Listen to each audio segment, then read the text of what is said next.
बिस्मिल्लाहिर्रहमानिर्रहीम। Welcome back student, अस्सलाम वालेकुम। मैं Tanveer Ahmed, professor of chemistry, Pak region education system Nankana Sahib. हमारा लास्ट में जो लेक्चर था पार्ट 2 के हवाले से, लेक्चर नंबर 13 है ये। लेक्चर नंबर 12 में जो है वो हमने एक्सप्लेन किया था टाइप्स ऑफ आइसोमरिज्म, उसमें स्ट्रक्चरल आइसोमरिज्म और स्टीरियो आइसोमरिज्म। और स्ट्रक्चरल आइसोमरिज्म लेक्चर नंबर 12 था मेरा, जिसमें हमने 5 टाइप्स को एक्सप्लेन किया था with examples: chain isomerism, position isomerism, functional group isomerism, tautomerism and metamerism. और साथ मैंने ये भी बताया था कि जो नेक्स्ट लेक्चर है, लेक्चर नंबर 13, वो स्टीरियो आइसोमरिज्म में हम जस्ट ज्योमेट्रिकल आइसोमरिज्म पढ़ेंगे। ये मैंने लिखा है, geometrical isomerism. And geometrical isomerism is also called cis trans isomerism. इसके 2 नाम हैं। इसकी डिटेल जो मैंने फर्दर की थी वो मैंने नहीं सारी की, यहाँ पे वो प्रीवियस लेक्चर में आपको मिल जाएगा इसकी, क्योंकि वो हमारा सिलेबस नहीं है। इसमें जस्ट हम ज्योमेट्रिकल आइसोमरिज्म पढ़ेंगे स्टीरियो आइसोमरिज्म में। तो इसको स्टार्ट लेते हैं। ये था इसका प्रीव्यू जो पिछले लेक्चर का था। अब हम ज्योमेट्रिकल आइसोमरिज्म क्या होते हैं: such compounds which possess same molecular formula, same structure formula. क्योंकि इसका तल्लक स्ट्रक्चर फार्मूला से नहीं, वहाँ जो स्ट्रक्चर फार्मूला थे वो डिफरेंट थे। इनमें स्ट्रक्चर फार्मूला भी सेम है, मॉलिक्यूलर फार्मूला भी सेम है। तो फिर डिफ़र किस लिए आते हैं? But differ with respect to the position of identical groups in space. तो जो आइडेंटिकल ग्रुप्स लगे उनकी पोजीशन में, उनकी लोकेशन में फ़र्क है। Is called cis trans isomerism, that is also called geometrical isomerism. अब यहाँ पे एग्जाम्पल, ये फ़र्ज़ करें कि 2 ब्यूटीन, ये हमारे पास 2 ब्यूटीन है, ये, और इसका ये आइसोमर ज्योमेट्रिकल आइसो, ये भी 2 ब्यूटीन है।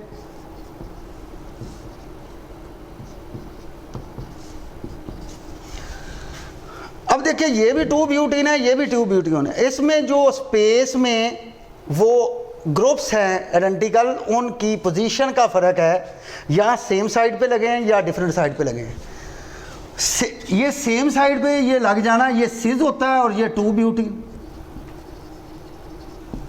और ये अपोजिट साइड पे लगना, इसको हम कहते हैं ट्रांस 2 ब्यूटीन। ये दोनों का स्ट्रक्चर व्यू भी सेम है, मॉलिक्यूलर फार्मूला कंबाइन करें वो भी सेम है, लेकिन जो इनकी पोजीशन है आइडेंटिकल ग्रुप्स की, उस लिहाज से ये क्या हैं, मुख्तलिफ हैं। इन कंपाउंड के इस वजह से हम कहते हैं ज्योमेट्री के लिहाज से फ़र्क है, तो हम कहेंगे ज्योमेट्रिकल आइसोमरिज्म। उसमें हमने अभी कहा कि 2 किस्म की क्लासिफिकेशन है, एक को हम सिज और दूसरे को हम ट्रांस ज्योमेट्रिकल आइसोमरिज्म का नाम देते हैं। सिज क्या है? सिज है identical groups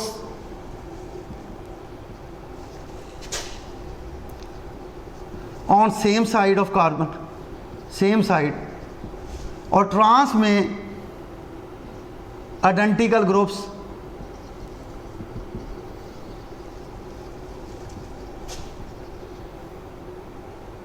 on different side. जैसे ये देखें, ये एक ही साइड पे लगे हैं ऐसे, ये, लेकिन यहाँ पे ये देखें, ये डिफरेंट साइड पे लगे हैं। तो ये दोनों एक दूसरे के क्या हैं, आइसोमर्स हैं। और कौन से आइसोमर्स हैं? Cis trans isomer. होता क्या है कि फ़र्ज़ करें कि हमारे पास ये एक कंपाउंड है जिसमें सिंगल बॉन्ड है, ये सिंगल बॉन्ड है,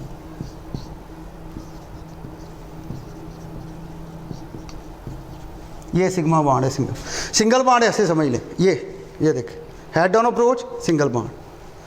तो जब ये सिंगल बॉन्ड होगा ना, तो ये आसानी से बिटवीन कार्बन कार्बन ये क्या कर सकता है, ऐसे रोटेट कर सकता है, ऐसे, यानी ये ग्रुप इधर ऊपर नीचे आ सकते हैं, ये ऊपर नीचे जा सकते हैं। तो कभी ये सिज शो करेगा, कभी ये ट्रांस शो करेगा। हालांकि जो सिज है वो सिज ही रहेगा, जो ट्रांस है वो ट्रांस ही रहेगा, क्योंकि ये दो मुख्तलिफ कंपाउंड है। कभी जो सिज है वो ट्रांस नहीं बनेगा और कभी ट्रांस जो है वो सिज नहीं बनेगा। उसकी वजह कि ये बिटवीन कार्बन कार्बन इसमें क्या है, डबल बॉन्ड है। अभी सिंगल बॉन्ड का मैं वाला दे रहा था, ये कार्बन कार्बन सिंगल बॉन्ड है और इनके ये ग्रुप इधर लगे हैं, इधर लगे हैं। तो ये हेड ऑन अप्रोच है, जिससे आसानी से ये ऐसे या ऐसे वो मूव कर सकता है। तो कभी ये ट्रांस शो करेगा, अगर फ़र्ज़ करें कि यहाँ पे मैं इसको फोकस करें कि ये देखें बच्चों, ये मतवज्जे हो इधर, कि अगर हम इसको देखें तो between carbon carbon single bond है और सिंगल बॉन्ड आसानी से क्या कर जाता है, रोटेट कर जाता है, क्योंकि उसमें कोई किस्म की जो रोटेशन वो रिस्ट्रिक्टेड नहीं है, क्योंकि बिटवीन वो कार्बन कार्बन वो रोटेशन पॉसिबल है। ऐसे ऐसे भी कर सकता है, ऐसे भी कर सकता है। तो अगर फ़र्ज़ करें यहाँ पे ये सी शो कर रहा है, तो दूसरे ही लम्हे कि अगर वो ये चेंज कर लेता है, फ़र्ज़ करें ऐसे हो जाता है, ये मूव कर गया या ये मूव कर गया, तो दूसरे लम्हे वो ट्रांसफर करेगा। तो जिसकी वजह से बिटवीन कार्बन कार्बन अगर सिंगल बॉन्ड है तो वो रोटेशन पॉसिबल है, और जब रोटेशन पॉसिबल होगी तो वहाँ पे सिस ट्रांस का फिनोमेना जो है वो ख़त्म हो जाएगा। सिस ट्रांस का फिनोमेना कब है, जब between carbon carbon double bond है। फ़र्ज़ करें ये सिंगल बॉन्ड है और इधर ये पी ऑर्बिटल जो है पाई बॉन्ड बनाते हैं, और जब पाई बॉन्ड बनाएंगे तो यहाँ पे फ़र्ज़ करें जो एक पाई बॉन्ड बना और ये सिंगल बॉन्ड समझ लें। अब फ़र्ज़ करें ये सिग्मा बॉन्ड है, ये रोटेट नहीं कर रहा, क्यों नहीं कर रहा, कि इसको जकड़ा हुआ है किसने, पाई बॉन्ड ने। जैसे ही ये करेगा या एनर्जी अवेलेबल होगी तो ये सबसे पहले जो पाई बॉन्ड टूटेगा, और अगर पाई बॉन्ड टूटेगा तो वहाँ पे ज्योमेट्रिकल आइसोमर्स का फिनोमेना जो है वो क्या हो जाएगा, वो ख़त्म हो जाएगा। तो ज्योमेट्रिकल आइसोमरिज्म के लिए सबसे पहली कंडीशन कि डबल बॉन्ड का होना ज़रूरी है, और उसकी जो रोटेशन है वो रिस्ट्रिक्टेड रोटेशन होनी चाहिए, रिस्ट्रिक्टेड रोटेशन। और रिस्ट्रिक्टेड रोटेशन कब होगी स्टूडेंट्स, जब उनमें डबल बॉन्ड होगा, पाई बॉन्ड होगा, और पाई बॉन्ड ही उसकी रोटेशन को क्या कर रहा है, रोक रहा है, रिस्ट्रिक्ट कर रहा है कि वो सिंगल बॉन्ड जो है ना वो रोटेट ना करे। और जब वो सिंगल बॉन्ड रोटेट नहीं तो स्टेबिलिटी आएगी, और जब सिंगल बॉन्ड रोटेट नहीं करेगा तो सिज एक अलहदा कंपाउंड बनेगा और दूसरा उसका जो है ना वो ट्रांस बनेगा, क्योंकि वो मूव नहीं कर रहे। तो रिस्ट्रिक्टेड रोटेशन होनी चाहिए। और इसके लिए जो मैंने लिखा है, ये हेडिंग देखें, ये शॉर्ट क्वेश्चन भी है कि condition that is necessary for geometrical isomerism या सिस ट्रांस आइसोमरिज्म। और रिस्ट्रिक्टेड रोटेशन में यहाँ पे कार्बन कार्बन जो double bond must be present, क्योंकि अभी मैंने बोला है कि डबल बॉन्ड होगा तो ये फिनोमेना आएगा रिस्ट्रिक्टेड रोटेशन। और जब रिस्ट्रिक्टेड रोटेशन होगा तो वहाँ पे बिटवीन कार्बन कार्बन जो है वो सिग्मा बॉन्ड रोटेट नहीं करेगा, जिसकी वजह से उसकी पोजीशन आइडेंटिकल ग्रुप की वो स्पेस में क्या हो जाएगी, फिक्स्ड हो जाएगी। और जिससे ओरिजिनेशन होगा एक आइसोमर का, जिसको हम कहते हैं geometrical isomers, according to the definition same molecular formula, same structure formula, दोनों का स्ट्रक्चर फार्मूला सेम है, लेकिन इसमें जो ग्रुप पाए गए हैं उनकी पोजीशन का क्या है, वो फ़र्क है। वो कब होगा कि वो अपनी जगह पे फिक्स हो जाएं, जब उसमें डबल बॉन्ड होगा। दूसरा देखें ज़रा, दूसरा यानी फ़र्ज़ करें ये आप सिस स्ट्रक्चर ले लें, तो between carbon carbon double bond भी है, पहली कंडीशन, जिसकी वजह से वो रोटेट रिस्ट्रिक्ट हो रहा है, रोटेशन नहीं कर रहा। दूसरा पॉइंट ज़रा समझें कि एक कार्बन पे दो मुख्तलिफ ग्रुप अटैच हैं, each carbon contain two different groups. ये देख लें, चाहे वो सिज है चाहे वो ट्रांस है, दो मुख्तलिफ ग्रुप होने चाहिए एक कार्बन पे। जब दो सिमिलर ग्रुप होंगे तो वहाँ पे ज्योमेट्रिकल आइसोमरिज्म नहीं होगा।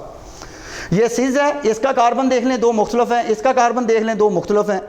ये ट्रांस वाला स्ट्रक्चर देख लें, ये ट्रांस, इस कार्बन पे देखें ये दो मुख्तलिफ हैं, और इस कार्बन पे देखें ये भी दो मुख्तलिफ हैं। तो ईच कार्बन कंटेन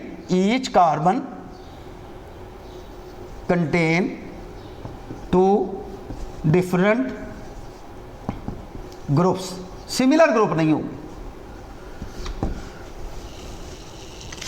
तो condition that is necessary for geometrical isomerism, restricted rotation किसकी वजह से पॉसिबल है, जब वहाँ पे क्या आएगा, डबल बॉन्ड आएगा। हाँ, अगर ये हमारे पास ये सिंगल बॉन्ड है और ये यहाँ पे हम ये ऐसे रख लेते हैं, ये डबल बॉन्ड बन गया पाई बॉन्ड।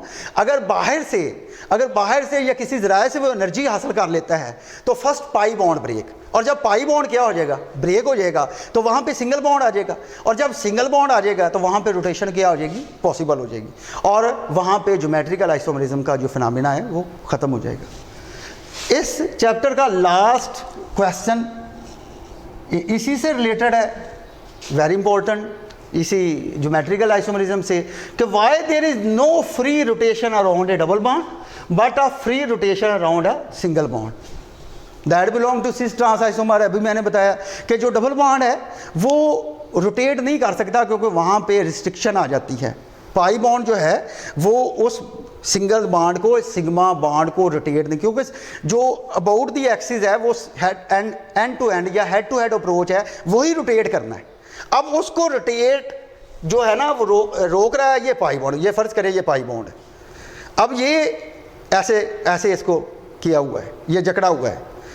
अब जब ये टूटेगा, ये पाई बॉन्ड टूटेगा तो फिर ये रोटेट कर सकता है, और इसके लिए अगर एनर्जी अवेलेबल है माहौल में या किसी ज़राए से, तो वो वहाँ पे पाई बॉन्ड जो है वो टूट जाएगा और फिर वो रोटेशन पॉसिबल हो। हाँ, अगर वो उतनी एनर्जी अवेलेबल नहीं है यानी उस पाई बॉन्ड को तोड़ने के लिए, तो इसका मतलब जब पाई बॉन्ड ही ब्रेक नहीं होगा तो वहाँ पे रोटेशन नहीं होगी, वहाँ पे रिस्ट्रिक्शन आ जाएगा, और जब रिस्ट्रिक्शन आ जाएगा तो उसके नतीजे में एक आइसोमरिज्म का स्टेबलमेंट होगा, उसको हम कहते हैं geometrical isomerism, that is the geometrical isomerism, and that is also called cis trans isomerism. Very important short question, फिर रिपीट कर रहा हूँ, why there is no free rotation around a double bond but a free rotation around a single bond. इसकी detail मैंने इसमें भी कर दी और ज्योमेट्रिकल आइसोमरिज्म में भी मैंने डिटेल कर दिया कि सिंगल बॉन्ड में रोटेशन पॉसिबल है लेकिन डबल बॉन्ड में रोटेशन पॉसिबल नहीं है due to pi bond.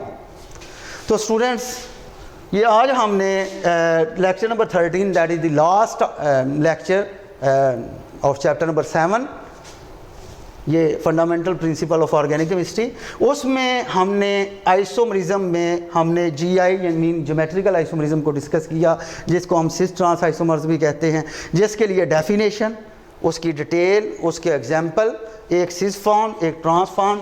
Cis form क्या होते हैं, ट्रांसफॉर्म क्या होते हैं, और जो कंडीशन है वो ज़रूरी ज्योमेट्रिकल आइसोमरिज्म के लिए वो क्या है, और क्वेश्चन नंबर 15 ये था। उम्मीद करता हूँ कि आपको ये लेक्चर समझ आया होगा, इसको अच्छे अंदाज से आप तैयार करें, इसकी प्रैक्टिस करें। बेस्ट ऑफ लक, अल्लाह हाफिज़।